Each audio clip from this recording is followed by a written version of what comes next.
स्वागत है आप सभी लोगों का आज की हिंदी साहित्य की इस कक्षा में। और जैसा कि हमने पहले आपको बताया था कि हिंदी साहित्य एक वैकल्पिक विषय के रूप में हम शीघ्र ही प्रारंभ करेंगे, तो अब ये लगभग आप मानिए कि प्रारंभ हो चुका है और मैं आज इसका जो प्रथम लेक्चर है वो ले रहा हूँ। और इस लेक्चर में मैं आपको प्रथम प्रश्न पत्र का जो पूरा पाठ्यक्रम है, जो सिलेबस है, उसको मैं पूरा समझाने के लिए आपको जा रहा हूँ और इस पर धीरे धीरे हमारे सारे लेक्चर्स आते जाएंगे। आप लोगों से ये निवेदन है, आपसे गुजारिश है, जो लोग भी हिंदी साहित्य को एक वैकल्पिक विषय के रूप में रखना चाहते हैं वो हमारा कोर्स ज्वाइन कर लीजिए।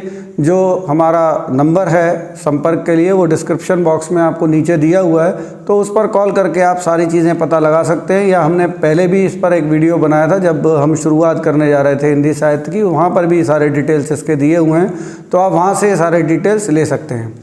तो बिना समय गंवाए आज हम सबसे पहले हम प्रथम प्रश्न पत्र की बात करेंगे आपसे। और हमारा जो प्रथम प्रश्न पत्र है वो हिंदी भाषा और नागरी लिपि का इतिहास, ठीक है, हिंदी भाषा और नागरी लिपि का इतिहास, ये प्रथम प्रश्न पत्र है। और सबसे पहले इस प्रथम प्रश्न पत्र के भाग 1 पर हम लोग चर्चा करेंगे।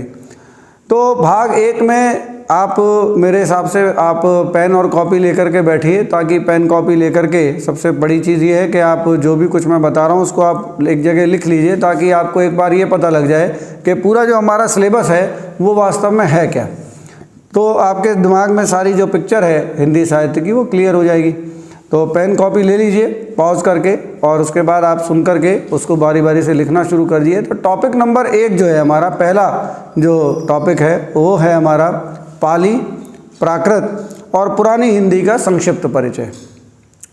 पाली, प्राकृत और पुरानी हिंदी का संक्षिप्त परिचय। तो अब मैं आपको थोड़ा थोड़ा सबके बारे में बताता भी जा रहा हूँ। तो देखिए, पाली संस्कृत के बाद जो भाषा हमारे वैदिक धर्म के बाद, उत्तर वैदिक काल के बाद जो हमारी एक आम भाषा बनती है बुद्ध काल से, वो पाली भाषा है। तो पाली भाषा का उसके बाद पाली के बाद प्राकृत भाषा आई। तो प्राकृत के बाद और जो पुरानी हिंदी हम लोग जिसको बोलते हैं उन सभी भाषाओं का हम सबसे पहले परिचय पाएंगे। इसमें हम लोग अपभ्रंश भाषाएं पढ़ेंगे, अवहट्ट भाषाएं पढ़ेंगे। उसके बाद फिर हम आगे बढ़ेंगे और ये सारा इतिहास जो है हमारा हिंदी का ये लगभग 1000 ईस्वी तक हमारा चलेगा। इसके बाद हमारा जो दूसरा विषय है वो दूसरा विषय है मध्यकाल में ब्रज भाषा और अवधि। तो दूसरा जो हमारा, आप सभी लोग अच्छी तरह से जानते हैं कि मध्यकाल में जब कविताएं प्रारंभ हुई तो भक्तिकालीन जो कविता है उसकी जो भाषा या तो ब्रज भाषा रही प्रमुख रूप से, जैसा कि आप सूरदास के उसमें देखते हैं, मीरा में देखते हैं। उसी तरह से जो दूसरी प्रमुख भाषा रही वो अवधि रही, जैसा कि आप तुलसीदास के संदर्भ में देखते हैं। तो ये 2 भाषाएं जो थी इनको हमें इन डिटेल इनके बारे में हमको जानना है कि किस तरह से ये हमारे साहित्य का अंग बनी और कैसे ये काव्य की भाषा बनी, काव्य साहित्य की भाषा बनी। क्योंकि हम देखेंगे कि जो हमारा पुराना साहित्य है वो ज़्यादातर काव्य साहित्य है, गद्य की जो कहानी है वो काफ़ी बाद में शुरू होती है।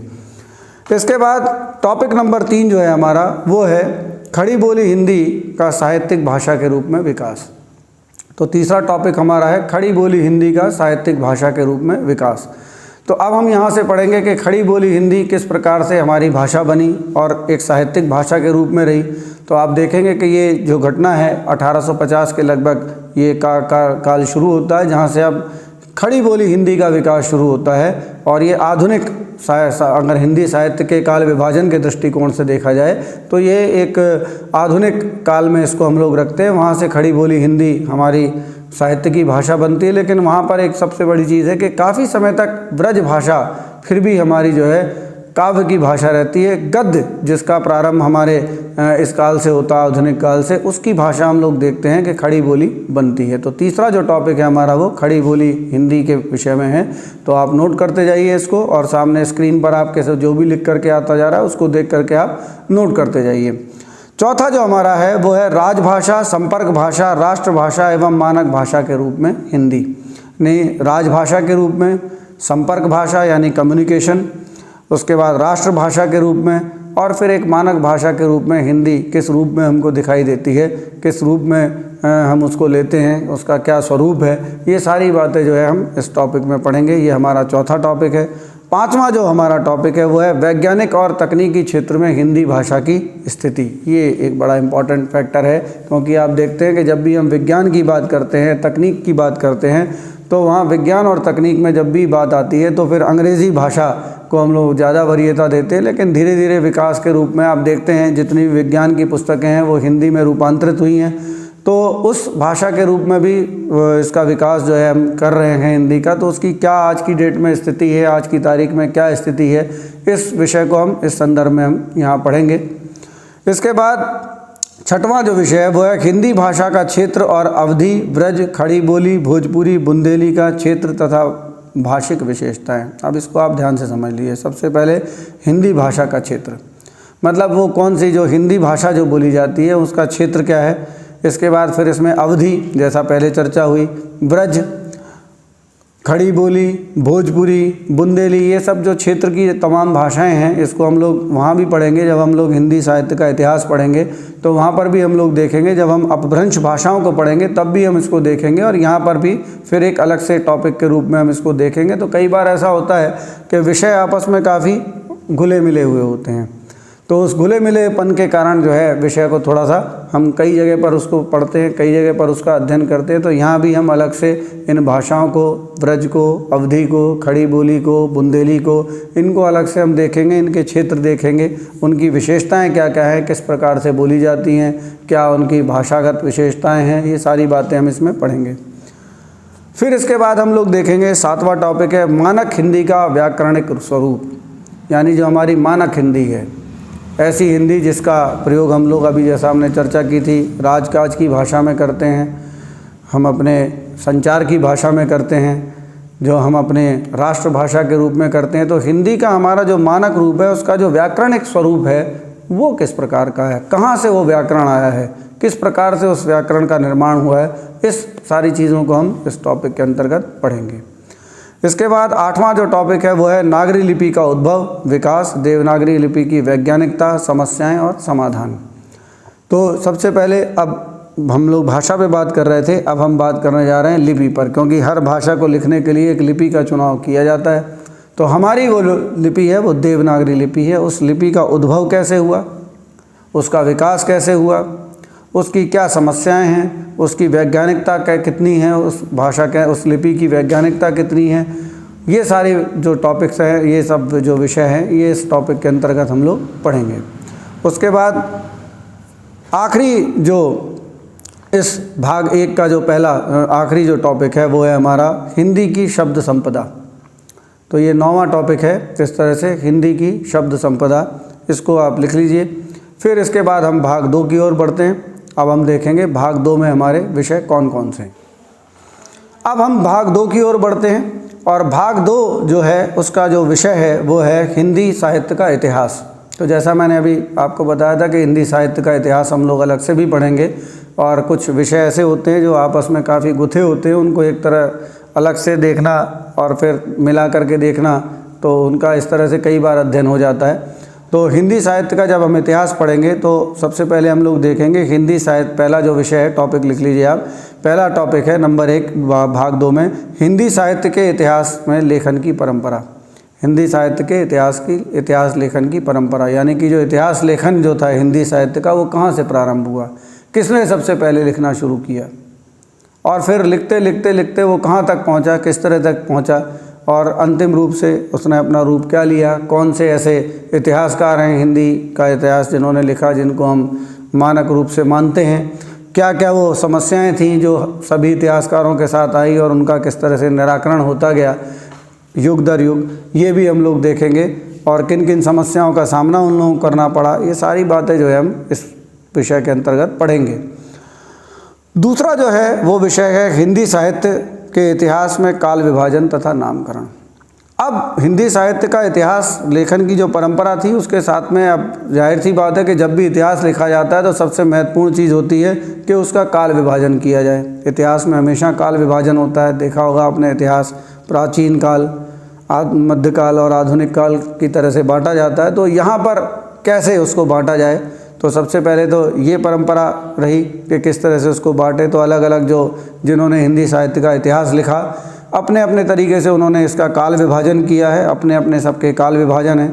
और उसके बाद काल विभाजन के साथ ही साथ एक महत्वपूर्ण चीज़ जो है वो ये है कि नामकरण की समस्या भी बड़ी थी कि आखिर जो काल विभाजन जो किया गया तो उस काल को, विशेष जो काल है उस दौर का, उस काल को आखिर क्या नाम दिया जाए, तो वो काल कौन सा है ये भी बड़ा महत्वपूर्ण है। तो इसमें नामकरण को लेकर के, सारी चीज़ों को लेकर के विस्तार से चर्चा की है, विमर्श है एक बड़ा, इसको आपको पढ़ना रहेगा दूसरे टॉपिक के अंतर्गत। तो दूसरा टॉपिक जो है आपका वो ये है। तीसरा टॉपिक, अब जब विभाजन हो गया तो विभाजन के बाद एक साधारण सा अगला टॉपिक जो हमारा बनता है वो है विभाजन इस रूप में स्वीकार किया गया कि आदिकाल, भक्ति काल, रीतिकाल और आधुनिक काल। इस तरह से ये तीसरा टॉपिक है आपका। तो इसकी जो प्रमुख प्रवृत्तियां हैं, ऐसा विभाजन हुआ और उनकी प्रवृत्तियां क्या क्या है, इन प्रवृत्तियों को हम लोग जो है इस विषय के अंतर्गत देखेंगे कि क्या प्रवृत्तियां इस काल में रहीं, इसका अध्ययन करेंगे। उसके बाद फिर चौथा विषय है आपका, सब कुछ आपके स्क्रीन पर भी चलता जा रहा है, आप नोट डाउन करते जाइए।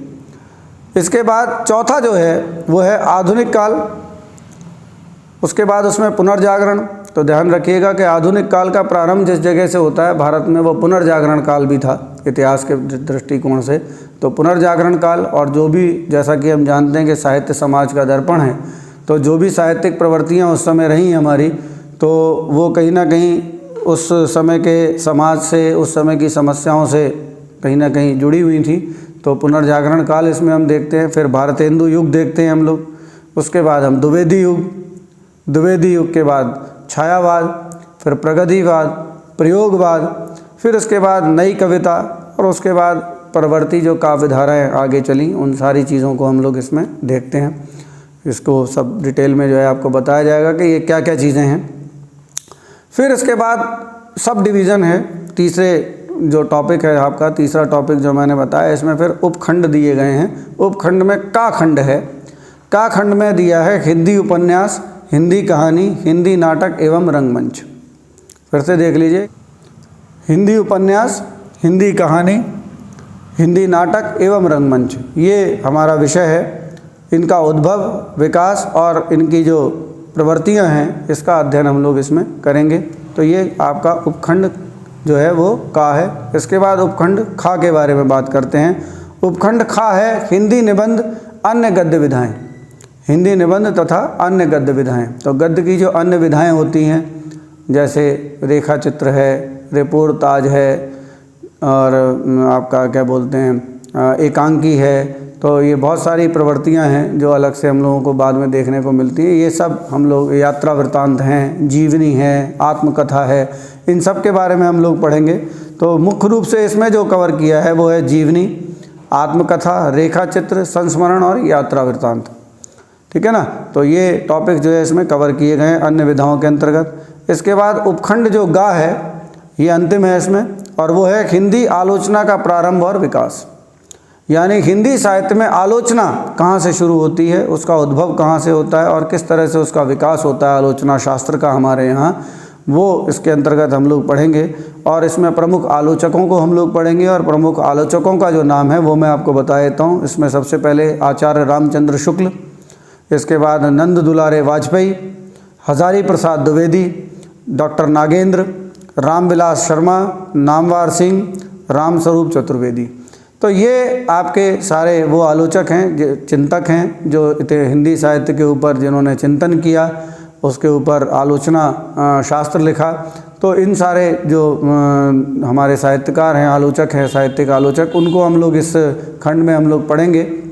तो ये था आज का हमारा जो हिंदी साहित्य का प्रथम प्रश्न पत्र का पूरा पाठ्यक्रम, जो मैंने आपको खंड भाग 1 और भाग 2 में ले जा कर के समझाया। आशा करता हूँ कि आपको ये वीडियो और जो जिस तरह से मैंने आपको समझाया, ये बिल्कुल सारा एकदम शीशे की तरह साफ़ हो गया होगा। और जैसा मैंने बताया था कि डिस्क्रिप्शन बॉक्स में नंबर्स दिए हुए हैं, जिसमें कांटेक्ट करके आप एडमिशन्स ले सकते हैं, और बाकी सारी चीज़ें आपको वहीं पर बता दी जाएंगी।